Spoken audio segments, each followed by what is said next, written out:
ध्यान दीजिएगा। सबसे पहले मेरा प्यारा बच्चा, जो चीज़ें हम लोगों को पढ़नी है उनमें से देखिए क्या क्या चीज़ें हम लोगों को डिस्कस करनी है। एक जो चीज़ हम लोगों को पढ़ना है वो है मेरा प्यारा बच्चा, जिसे हम लोग बोलेंगे फिजिकल प्रॉपर्टीज। अच्छा, एक बात याद रखना कि नीट में फिजिकल प्रॉपर्टीज पर से क्वेश्चन बहुत ज़्यादा आता है। आप पिछले सालों के क्वेश्चन पेपर देखोगे तो उसमें से फिजिकल प्रॉपर्टी के क्वेश्चन काफ़ी ज़्यादा बार पूछे गए हैं। जैसे फिजिकल प्रॉपर्टी में क्या, सबसे पहले ये केवल एक चैप्टर की हम बात नहीं कर रहे हैं, हम सारे चैप्टर की बात कर रहे हैं। माना वो स्टेट की बात कर ले कि भैया स्टेट की पे कमेंट करूँ, तो जनरली क्या देखा गया कि जो 1 से लेकर 4 कार्बन तक के कंपाउंड होते हैं, चाहे वो एल्केन हो चाहे वो एल्कोहल हो, या जनरली मैं बात कर रहा हूँ एक्सेप्शन के अलावा, तो जनरली वो क्या देखने को मिलते हैं, वो गैस में होते हैं।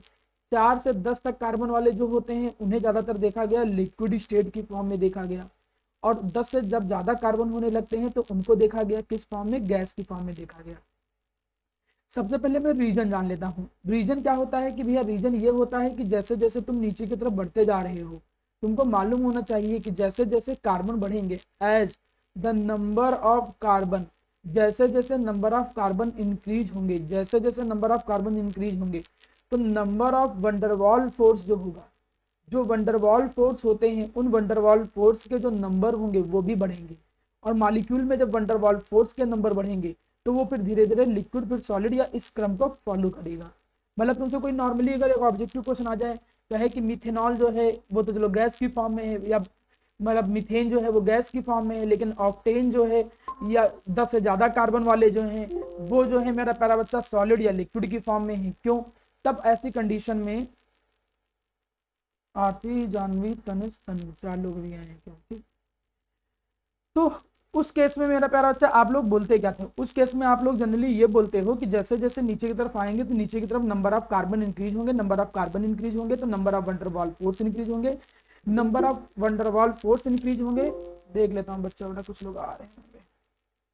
एक तो मैं लेट ज्वाइन वालों से बहुत परेशान। देखिए, एक मिनट में दूसरे फ़ोन से भी लॉगिन कर लूँ, जिससे जो बच्चे लेट आ रहे हैं तो उनको ज्वाइन करने के लिए मुझे बार बार में जाना ना पड़े। 1 minute, need this this link.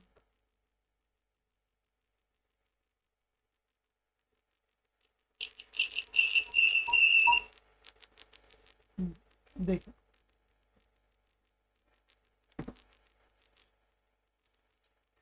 सुनिए,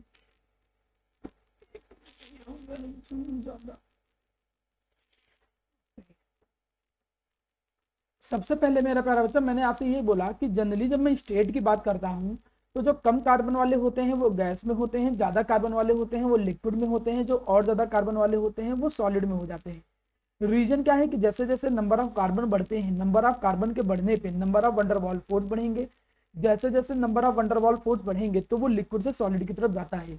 ये कोई भी क्वेश्चन अगर तुम्हारे मन में आ जाए कि भैया, जो कोई माना पूछ ले कि ब्यूटेन, या माना कोई पूछ ले कि ऑक्टेन, ऑक्टेन जो है उसकी स्टेट वो माना मान के चलो कि भैया वो लिक्विड स्टेट में है, लेकिन वहीं पे जो प्रोपेन है वो गैस में है। कोई इनका सबका रीजन पूछ ले, ये गैस में है, और कोई कहे कि ये लिक्विड में है। तो रीजन क्या है? रीजन ये है कि इनमें नंबर ऑफ वंडरवॉल फोर्स ज्यादा होते हैं। ये है बात नंबर 1। अब हम बात करने जा रहे हैं जो बहुत बहुत बहुत ज्यादा इंपॉर्टेंट है, वो है मेरा प्यारा बच्चा जिसे हम लोग बोलते हैं किस नाम से? बॉइलिंग पॉइंट के नाम से। तो चलो बॉइलिंग पॉइंट वाला टास्क देख लेते हैं और पूरा इसको समझने की कोशिश करते हैं। जब कभी भी तुम्हें बॉइलिंग पॉइंट को कंपेयर करना हो तो बॉइलिंग पॉइंट को कंपेयर करने के लिए 3 नियम लगते हैं, केवल और केवल। सबसे पहले रूल नंबर 1। रूल नंबर 1 क्या कहता है? रूल नंबर 1 ये कहता है कि जो बॉइलिंग पॉइंट होता है वो डायरेक्टली प्रोपोर्शनल होता है मॉलिक्यूलर मास के। ये जो नियम है ये सब पे अप्लाई होगा। मतलब चाहे जरूरी नहीं कि सारे के सारे एल्कोहल हो, अगर मॉलिक्यूलर मास ज्यादा है तो बॉइलिंग पॉइंट ज्यादा होगा। ये बिल्कुल क्लियर सीधी सी चीज है। मतलब जैसे मैं कहूँ, माना इथेन ले लूँ, मैं C2H6 ले लूँ, C2H6 का जो बॉइलिंग पॉइंट होगा वो मिथेन से ज्यादा होगा। क्यों? क्योंकि मॉलिक्यूलर मास ज्यादा है। आप काउंट करके देखिए, मास ज्यादा निकल के आएगा। इवन अगर अलग अलग भी देख लो, अलग अलग का मतलब ये नहीं कि एल्कोहल है तो बॉइलिंग पॉइंट ज्यादा हो जाएगा, नहीं। जैसे कि मैं ना प्रोपेन ले लूँ और मैं यहाँ माना ले लूँ मिथेनॉल ले लूँ, एक एग्जाम्पल के तौर पे, तो तब भी प्रोपेन का बॉइलिंग पॉइंट क्या रहेगा? ज्यादा रहेगा। क्यों?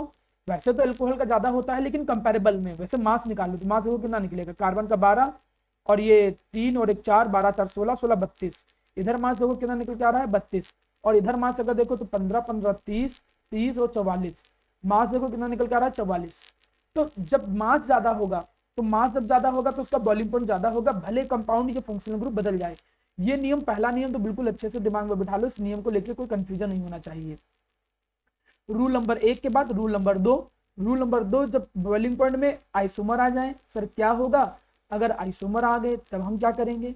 आइसोमर में तो जो मॉलिक्यूलर मास होता है वो तो सेम होता है, उनके बॉइलिंग पॉइंट को कैसे हम कंपेयर करें?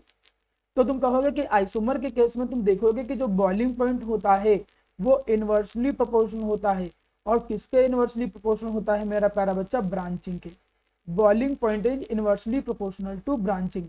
बॉइलिंग पॉइंट जो होता है वो ब्रांचिंग के इनवर्सली प्रोपोर्शनल होता है।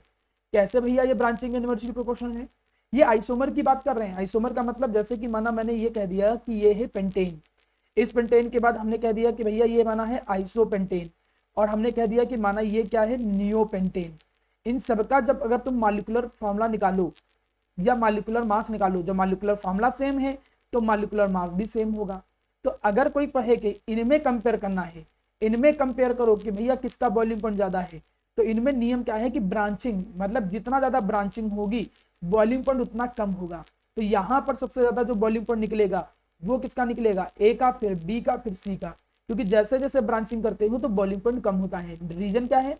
रीजन ये होता था कि जैसे जैसे तुम ब्रांचिंग करते हो तो ब्रांचिंग करने पर क्या होता था, जैसे जैसे तुम ब्रांचिंग बढ़ाओगे तो उससे कि सरफेस एरिया जो था, ब्रांचिंग करने पे जो सरफेस एरिया अवेलेबल होता था वो सरफेस एरिया कम हो जाता है।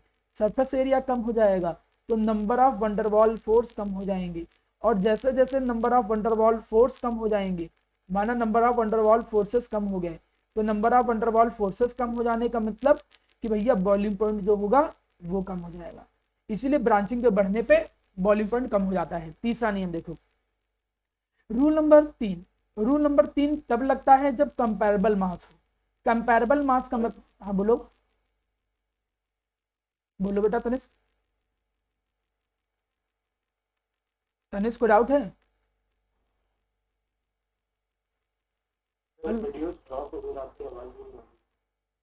बेटा जानवी, तनु, बाकी सब बच्चे, तनु आवाज आ रही है?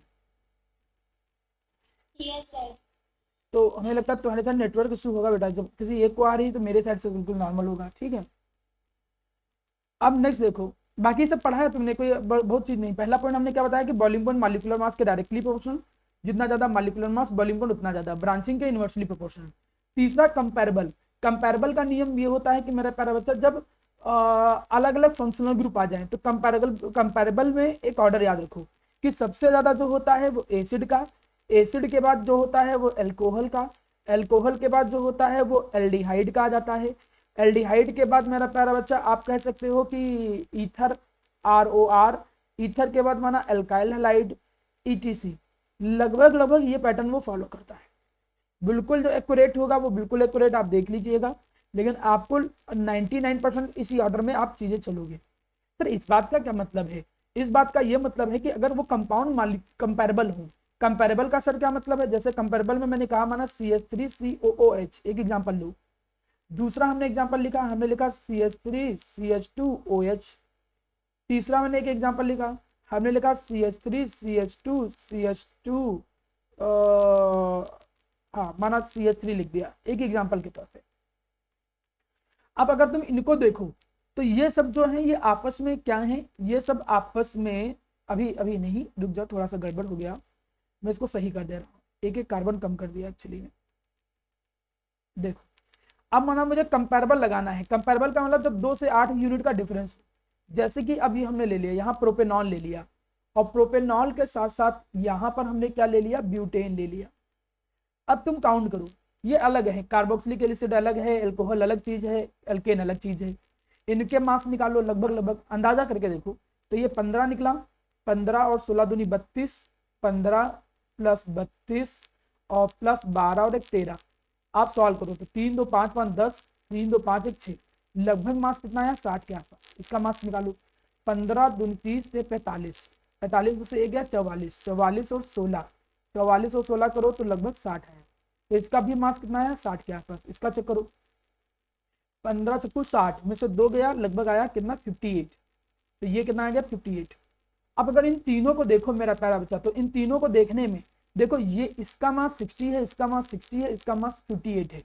तो ये सब कंपेरेबल ही तो हुए, इसमें कोई ब्रांचिंग वाला कॉन्सेप्ट नहीं है, इसमें कोई वो मॉलिक्यूलर मास वाला कॉन्सेप्ट नहीं है। हम कंपेरेबल वाला नियम तब लगाते हैं प्यारा बच्चा जब लगभग 4 से 8 या 10 यूनिट तक का डिफरेंस हो, 4 से 8 10 यूनिट तक का डिफरेंस हो, प्लस इसके साथ ही साथ में अलग अलग ग्रुप लगे हों, फंक्शनल ग्रुप अलग अलग लगे हों। देखिए ऐसा नहीं है कि ये नियम हमेशा फॉलो होगा। जैसे ऊपर वाला क्वेश्चन देखो, ये वाला क्वेश्चन देखो, इसमें क्या था एल्कोहल और एल्केन। वैसे तो एल्कोहल का तुम यहाँ क्या देख रहे हो, एल्कोहल यहाँ है, एल्केन इसके बाद में आएगा। तो एल्कोहल का बॉइलिंग पॉइंट एल्केन से ज्यादा होता है, लेकिन कब, जब कंपेरेबल होता है। यहाँ तो मास बहुत ज्यादा अंतर है ना, यहाँ मास तो 12-12 यूनिट का अंतर आ जा रहा है। हम कंपेरेबल तब कहते हैं जब 2-4-5 यूनिट का डिफरेंस हो, तब केवल 2-4-5 यूनिट का डिफरेंस होगा तब कंपेरेबल का नियम लगाओगे। और कंपेरेबल के केस में आप नियम ये फॉलो करोगे, सबसे ज्यादा बॉइलिंग पॉइंट एसिड का, फिर एल्कोहल का, फिर एल्डिहाइड कीटोन और alkyl halide and so on. अगर तुम्हें बॉइलिंग पॉइंट का ये नियम समझ में आ गया है तो जल्दी से कुछ क्वेश्चन करके दिखाओ जिससे मुझे आइडिया लग समझ में आए। चलिए कुछ क्वेश्चन करके दिखाइए। जैसा कि मैंने एक क्वेश्चन दिया, मैंने एक क्वेश्चन यहाँ पर क्या दिया, मैंने क्वेश्चन यहाँ पे लिखा कि ये कार्बन है, ये बना दिया है कार्बोक्सिलिक एसिड, ये हमने लिख दिया है ए। दूसरी तरफ हमने एक कंपाउंड कोई बना दिया,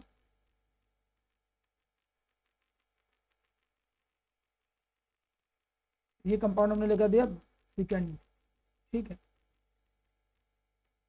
इसमें हाइड्रोजन आप अपने आप अंडरस्टूड समझ लीजिएगा, ठीक है। ये मान के लिए कि हाइड्रोजन आपको मालूम है कहाँ कहाँ है, कितने कितने। अगर ये क्वेश्चन कर ले जाओगे तो आपको आइडिया लगने लग जाएगा कि मैं क्या कहना चाह रहा हूँ और आंसर क्या है। ये थर्ड है,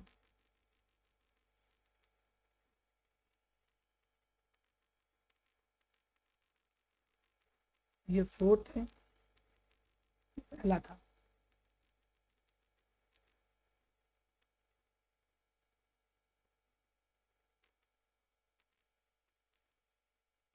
ये पांचवा है। चलो कंपेयर करो, बॉलीवुड बताओ किसका क्या आएगा, एक तरह से बताओ, देखिए किसका सही आ रहा है।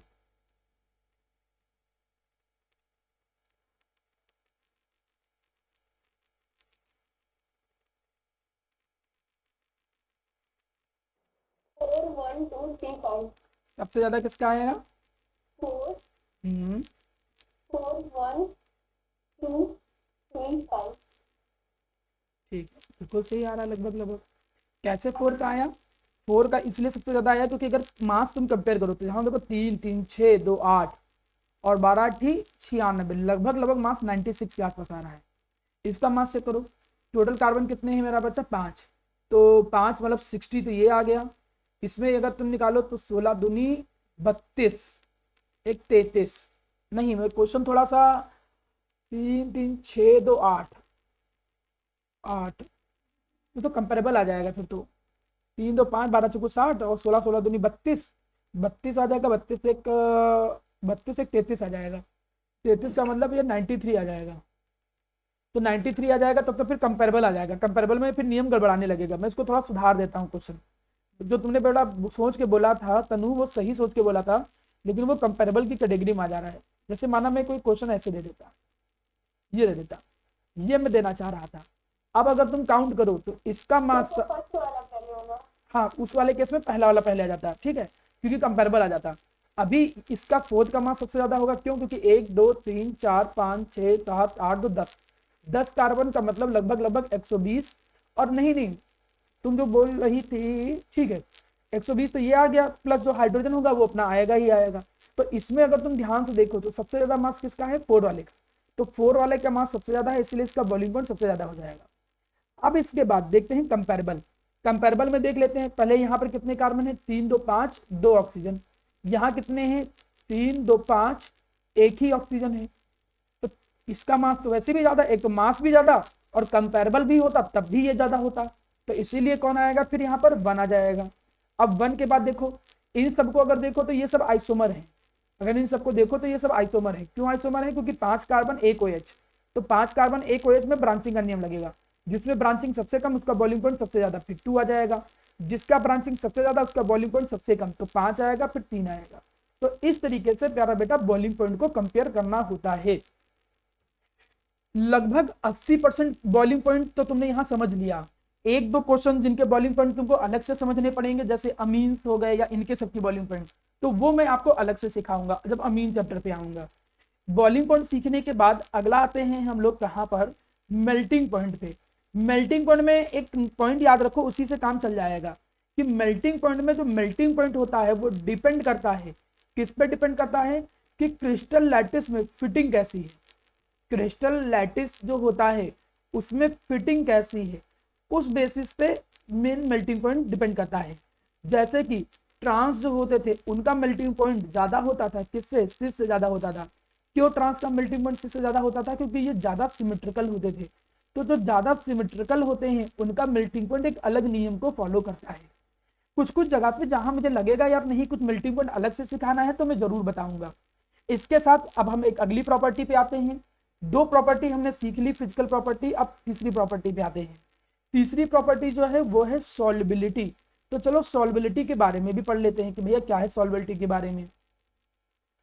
जब हमें सॉल्युबिलिटी के बारे में डिस्कस करना है तो सॉल्युबिलिटी में क्या चीज निकल के आएगी, आप लोगों को ये पता है बहुत अच्छे से मेरा प्यारा बच्चा, क्या पता है बहुत अच्छे से कि जो अल्कोहल होते हैं ये क्या होते हैं, सॉल्युबल होते हैं। Alcohol are soluble in water. चलो जी, हमने ये वाटर ले लिया, हमने कहा कि अल्कोहल जो होते हैं वो क्या होते हैं, वो सॉल्युबल होते हैं। किसके अंदर सॉल्युबल होते हैं, वाटर के अंदर सॉल्युबल होते हैं। एसिड भी पानी के अंदर सॉल्युबल होते हैं।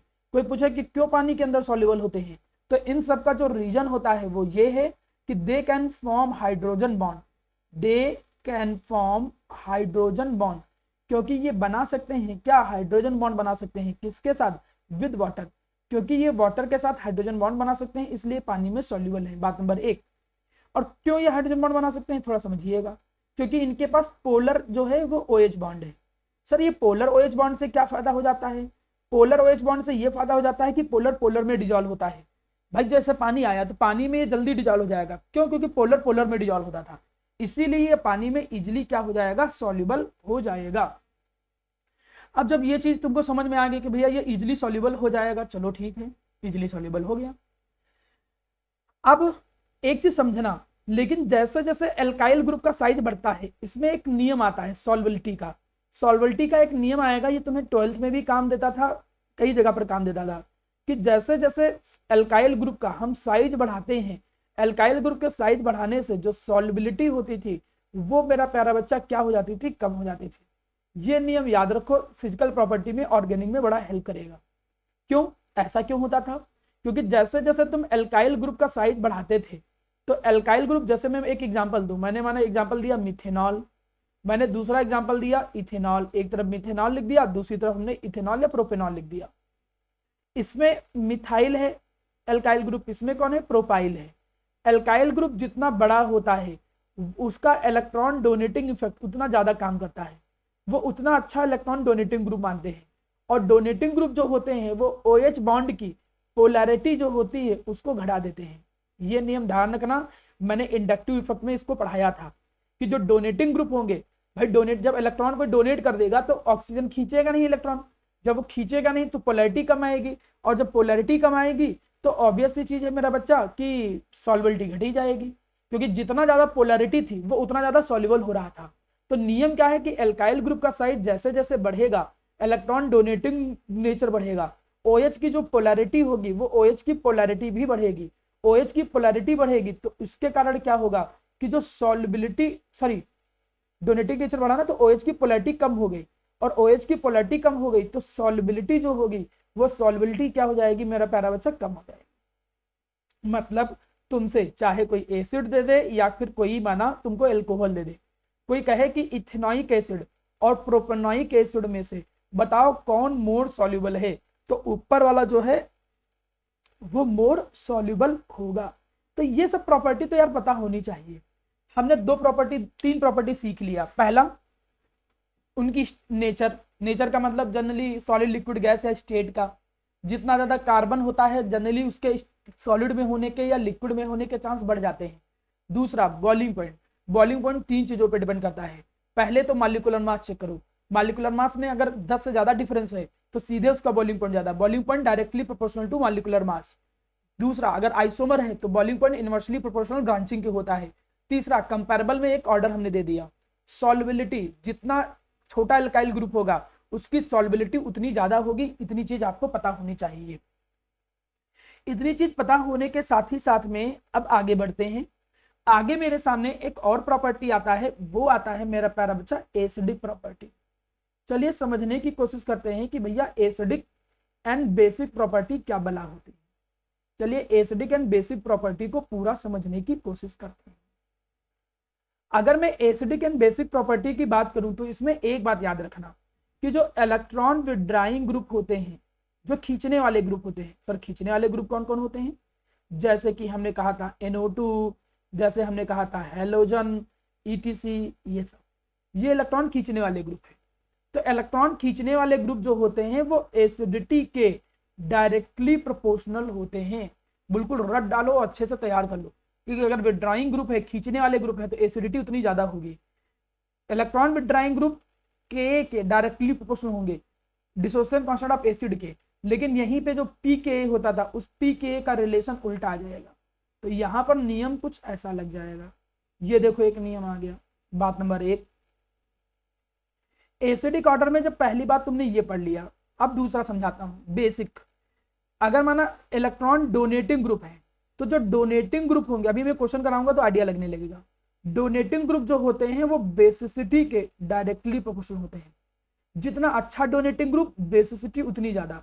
Basicity directly proportional to Kb, और वो इनवर्सली प्रोपोर्शनल किसके हो जाएगा? pKb के। अगर डोनेटिंग ग्रुप होगा तो बेसिसिटी ज्यादा होगी लेकिन एसिडिटी कम होगी। ये ध्यान रखना, डोनेटिंग ग्रुप एसिडिटी को घटा देते हैं।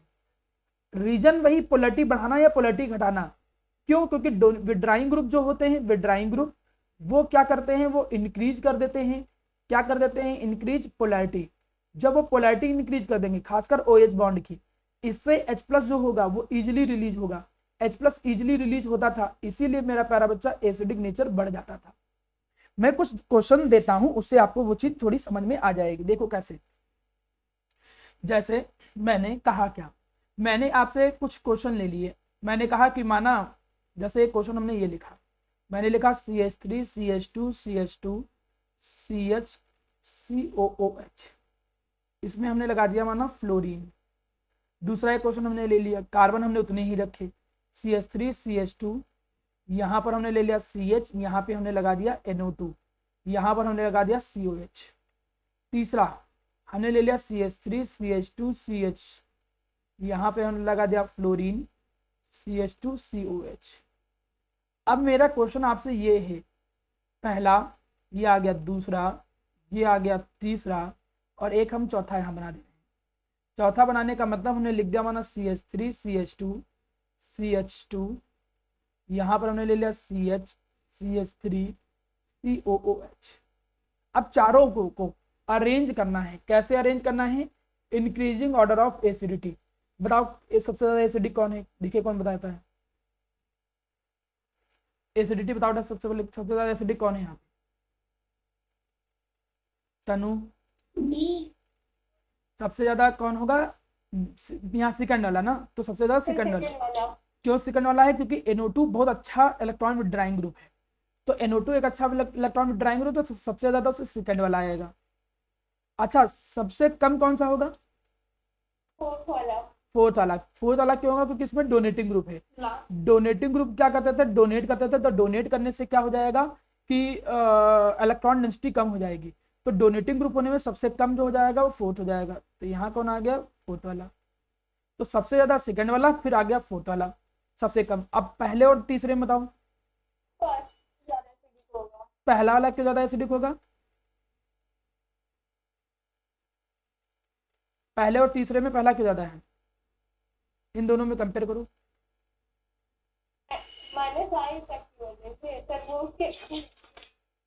मतलब आप कह सकते हो डिस्टेंस फैक्टर। डिस्टेंस फैक्टर का मतलब पास में, जो जितना पास में लगा होता है डोनेटिंग ग्रुप या विड्राइंग ग्रुप, डोनेटिंग ग्रुप या विड्राइंग ग्रुप जितना पास में लगे होते हैं वो उतना अच्छा अपना इफेक्ट दिखाते हैं।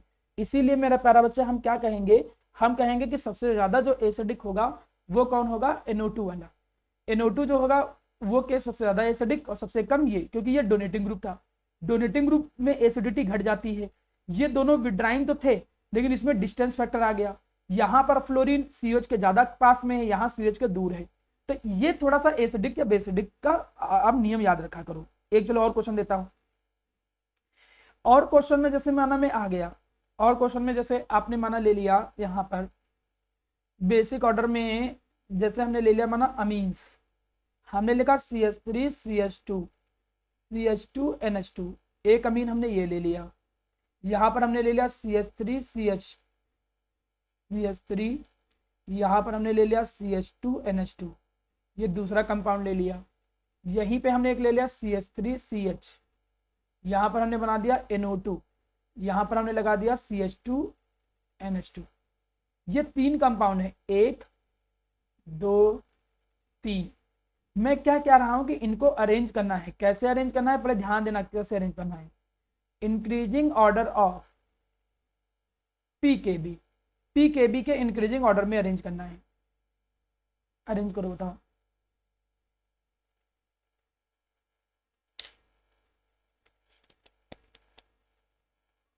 ओम शिव शंकर। एक मिनट रुको बेटा, बैटरी जाने वाली है लग रहा है।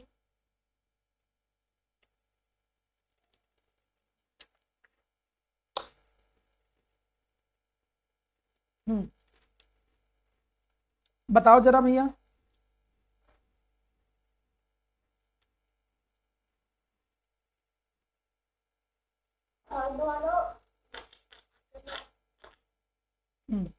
यहाँ पर क्या नियम वेरी गुड। यहाँ पर नियम क्या निकला कि चलो देखो, पहले तो एक चीज ये समझ लेना कि पीकेबी जो होता है वो बेसिसिटी के उल्टा होता है। मतलब जो ज्यादा बेसिक होगा उसका पीकेबी कम होगा। तो सबसे ज्यादा बेसिक इसमें कौन है, तीनों में बताओ सबसे ज्यादा बेसिक कौन है?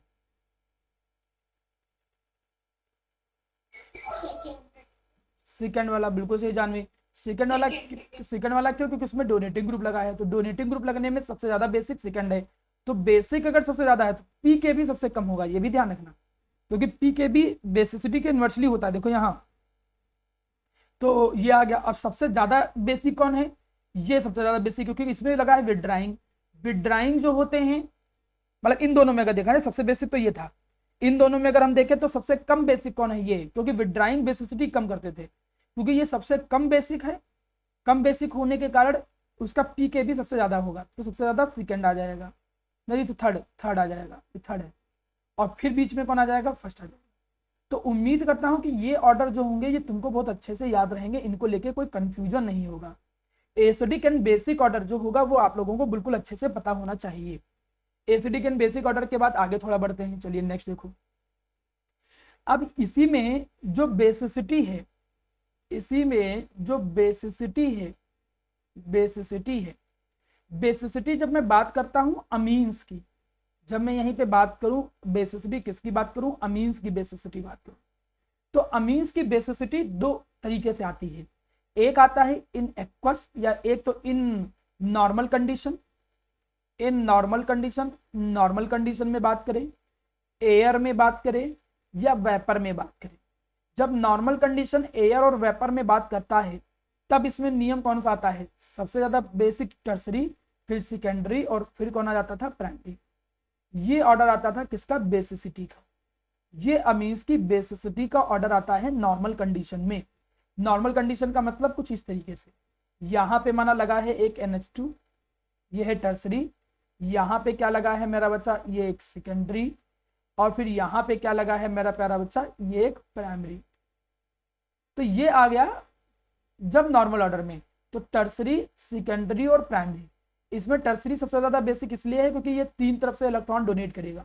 तीन तरफ से इलेक्ट्रॉन डोनेट करेगा तो भैया बेसिसिटी ज्यादा होगी, और ये एक ही तरफ से इलेक्ट्रॉन डोनेट करेगा, तो इसीलिए इसमें टर्सरी, सेकेंडरी, प्राइमरी का ऑर्डर आता है नॉर्मल कंडीशन में।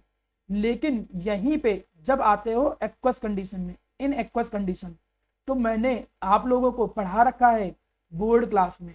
बोर्ड में मैंने आपको ये बताया है कि एक्वस कंडीशन में क्या नियम आता है।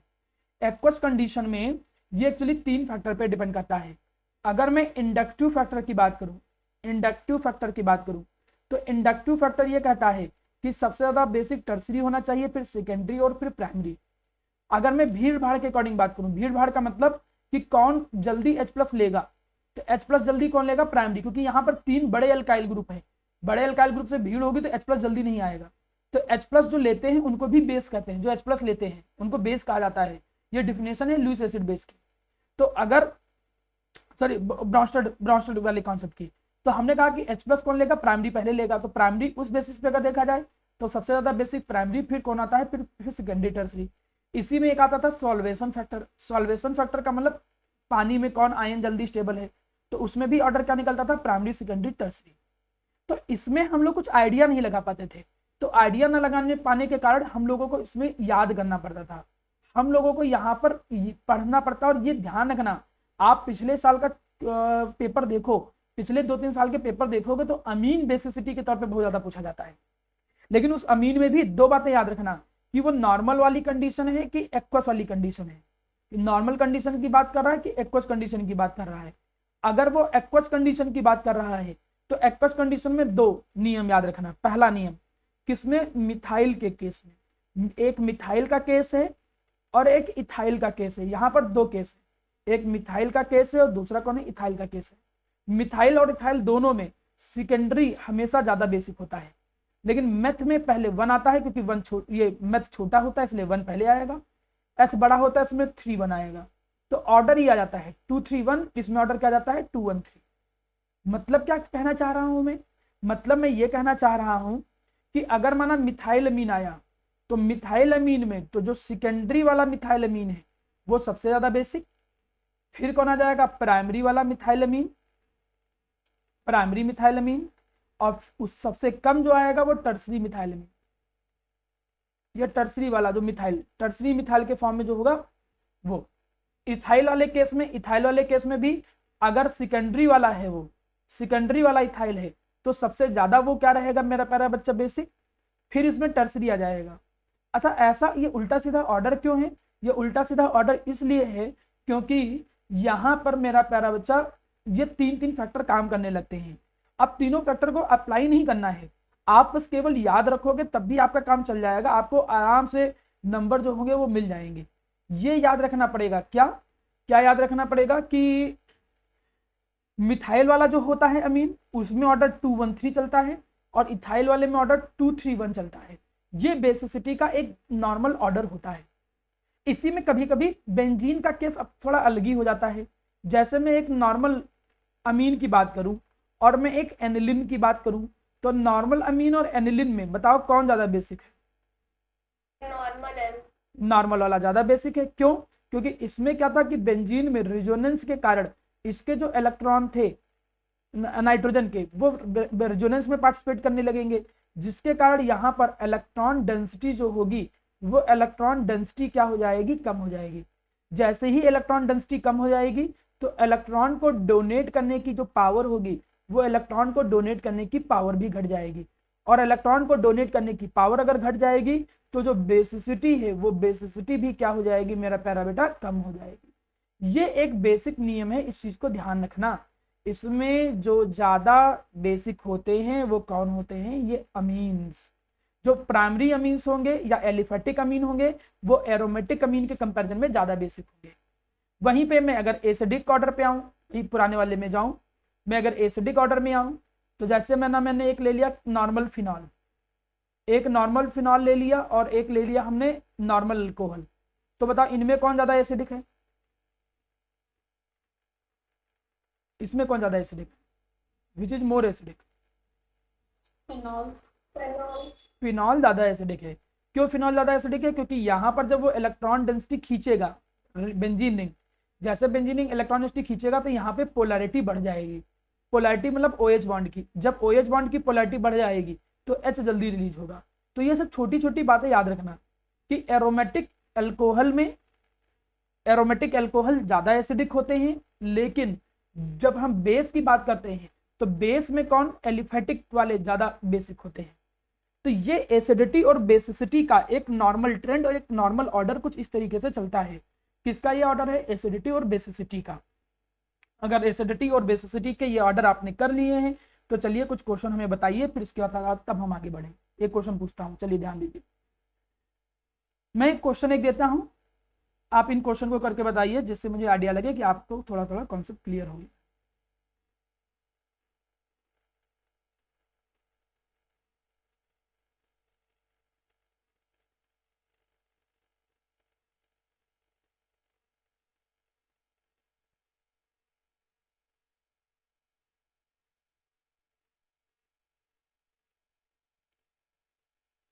मैं लिख दे रहा हूँ कैसे अरेंज करना है। Increasing order of acidity.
In question को जल्दी करिए, देखें कौन कर पा रहा है सही से।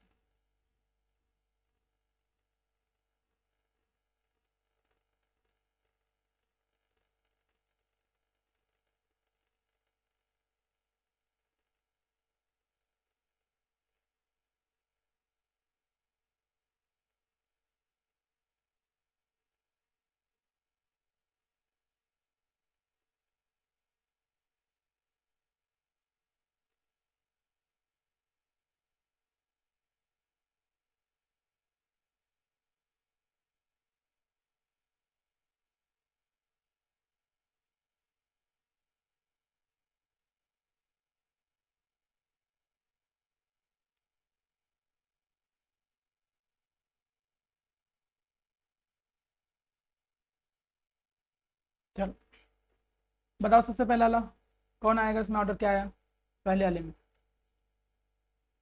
स्वीकृत। सेकंड, थर्ड, फर्स्ट, पहले वाले में आया सेकंड, इंक्रीजिंग बोलना है, तो कम से ज़्यादा बोलना है, ध्यान रखना इंक्रीजिंग का मतलब। फर्स्ट, फर्स्ट, सेकंड, सबसे पहले फर्स्ट, सेकंड, मतलब ये कहना चाह रहे हो कि सबसे ज़्यादा जो बेसिक है वो सेकंड एसिडिक है, ए सेकंड, क्योंकि NO2 ग्रुप लगा है, विड्राइंग लगा है।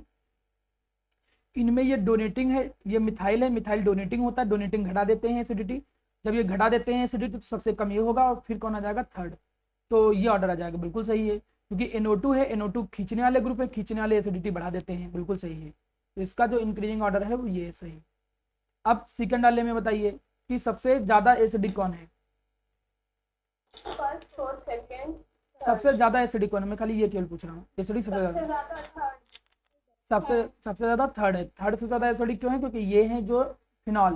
फिनॉल वैसे भी नॉर्मल एलिफेटिक से होते ही ज़्यादा है, तो सबसे ज़्यादा फिनॉल। फिनॉल में भी तीन, तीन में देखो इसमें विड्राइंग लगा है, इसमें डोनेटिंग लगा है, इसमें नॉर्मल है, तो विड्राइंग वाला ज़्यादा, तो सबसे ज़्यादा कौन आ जाएगा इसमें? थर्ड।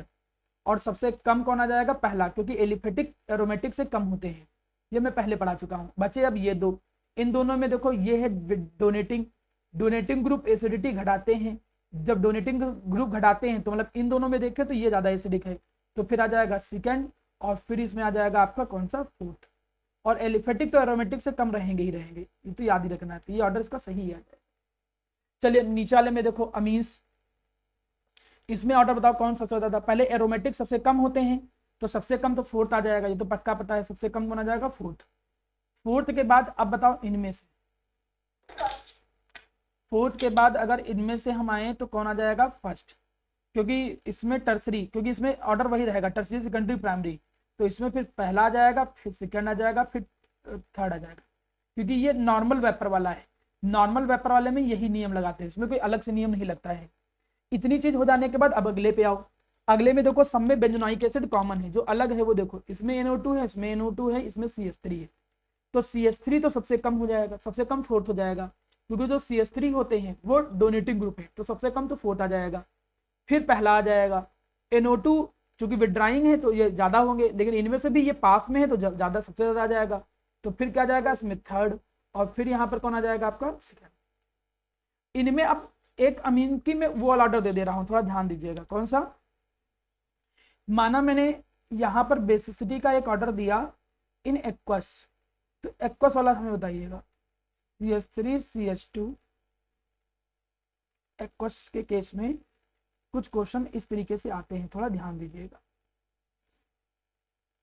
माना क्वेश्चन एक्वस में इन्होंने कुछ इस तरीके से दिया, लिख दिया इन्होंने CH3 CH2 NH2, ये पहला कंपाउंड लिख दिया, फिर इन्होंने लिख दिया CH3 CH2 का होल ट्वाइस NH, फिर इन्होंने इसमें क्या लिख दिया, CH3 CH2 का होल थ्राइस, ये पहला है, ये सेकंड है, ये थर्ड है।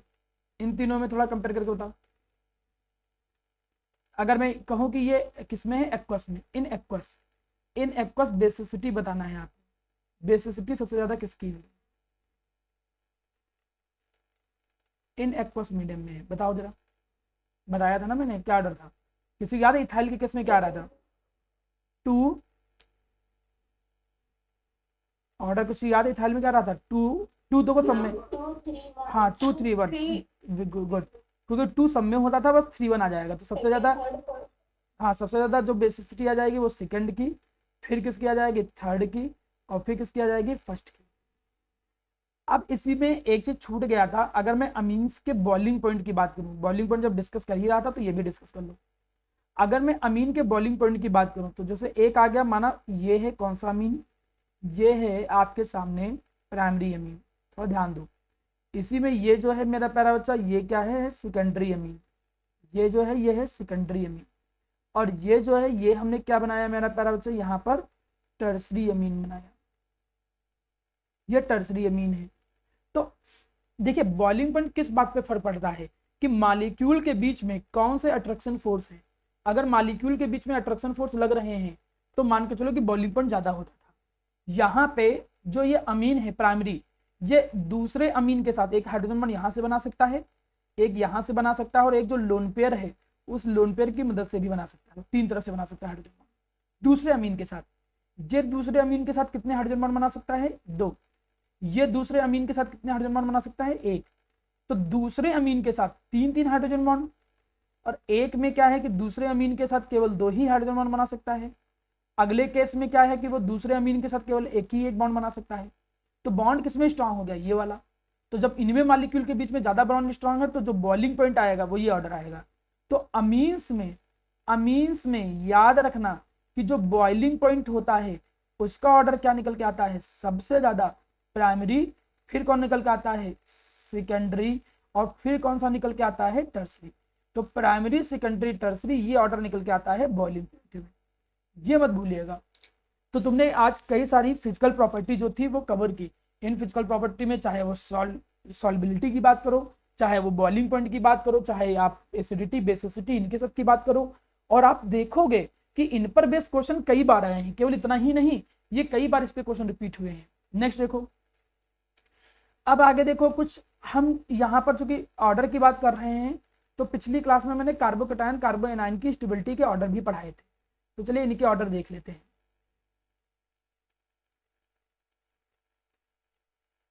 माना ये कार्बोकैटायन हमने कुछ बनाए,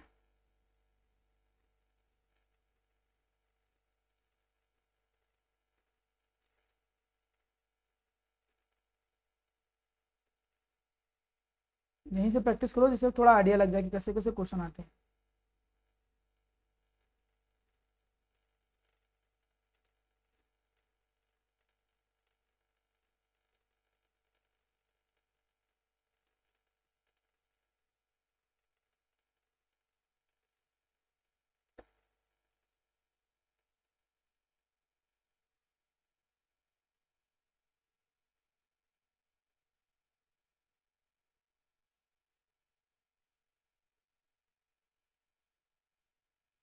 बताओ इनमें से इतनी स्टेबिलिटी का ऑर्डर बताओ, सबसे ज्यादा स्टेबल कार्बोकैटायन कौन सा है? देखिए कौन ज्यादा नियम लगा पा रहा है सही से।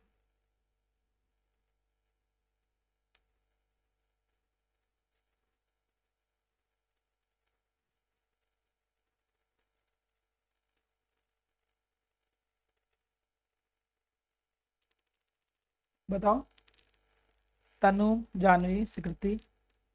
तनु तो चली गई, जानवी बताओ। फोर्थ। सबसे ज्यादा फोर्थ, क्यों फोर्थ सबसे ज्यादा? देखो इसमें कौन, क्योंकि मिथाइल और हाइड्रोजन वो भी काउंट करेंगे तो फिर ठीक है, अब देखो इसमें इथाइल है, इसमें ये डोनेटिंग ग्रुप है, इसमें ये सॉरी विड्राइंग है, ये खींचने वाला ग्रुप है, और इसमें ये मिथाइल है। तो आपको पता है कि कार्बोकैटायन की स्टेबिलिटी में जो डोनेटिंग ग्रुप होते हैं वो डोनेटिंग ग्रुप कार्बोकैटायन की स्टेबिलिटी के डायरेक्टली प्रोपोर्शनल है।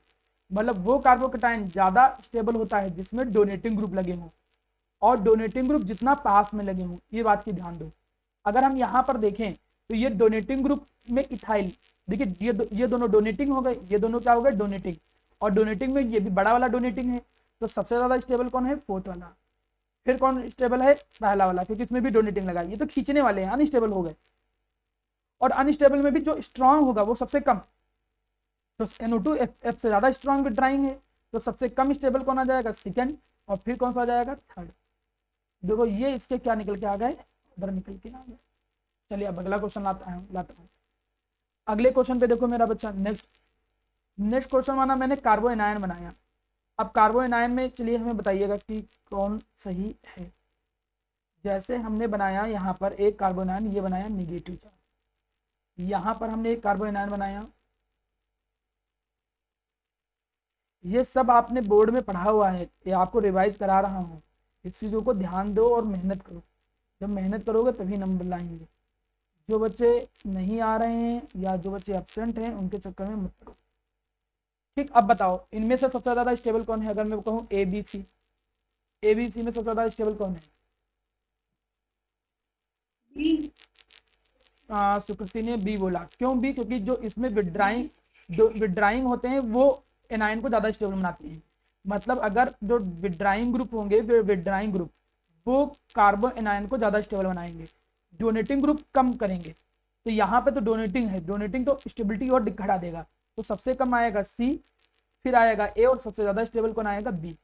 तो हम लोगों ने carbocation, free radical, acidity, basicity, melting point, boiling point, इन सबके ऑर्डर को समझा।